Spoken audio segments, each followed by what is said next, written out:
Welcome to a Monolith Magazine 5-minute build. My name is Ruba and today I have an unusual Zinx build for you. I really like Zinx in V42 and think she's an incredibly fun hero to play.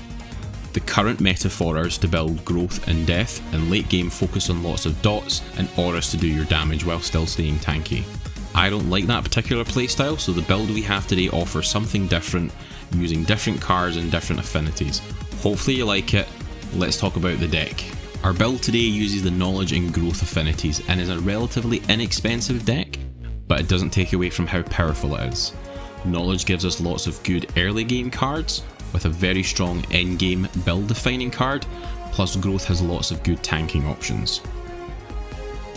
As Zinx is relatively weak before she unlocks her ultimate at level 5, we've opted to add in 3 cheap gems in terms of healing towers, auto health potion and auto shield that you can activate with 1 attribute point depending on your needs early game.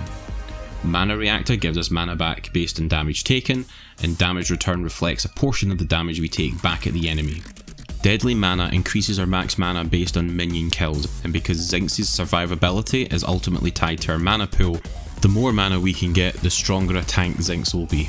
In terms of the build, because we have access to the growth and knowledge affinities, we have some very powerful early game cards at our disposal. Coin Master is our first card pick, and it's a really safe option early game. Not only does it give us bonus gold both in and out of combat, because it requires 1 point in vitality to activate, we're also going to pick up our Healing Towers gem.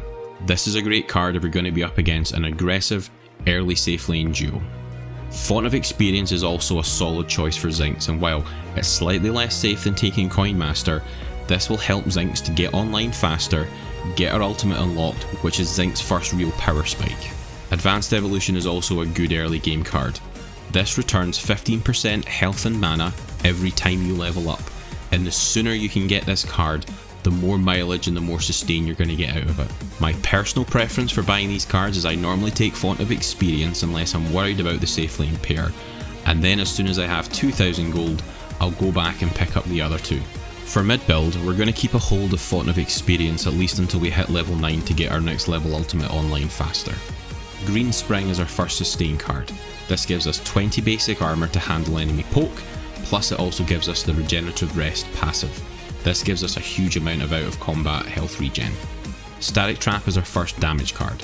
This gives us some power, some mana regen, but it also lets us place a static trap on the ground. This is great for zoning the enemy out of your tower, but can also be chained with your friendly jungler and gank attempts to try and stop the enemy carrier support from escaping, lock them in place and help secure a kill. We also have included Leader of the Pack as an early game card, which will command all allied minions to focus on an enemy hero for 30 seconds. This is great early game for pushing the carry out of lane when they get too close and you have a decent minion wave. As always, we've included a full link to the build in the description. OPD Militia is where all the damage for this build comes from.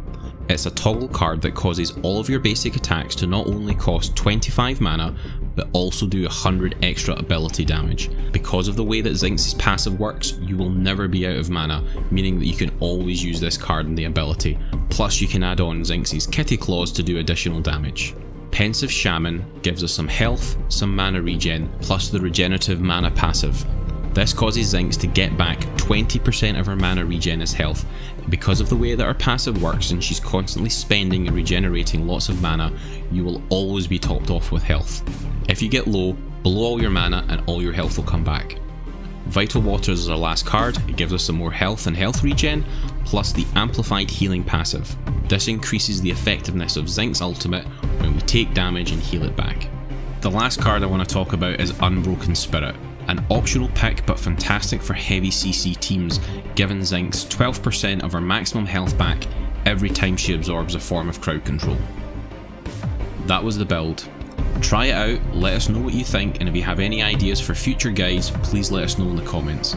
My name is Ruba, you can check out more of our content on monolithmagazine.org. Have a great day.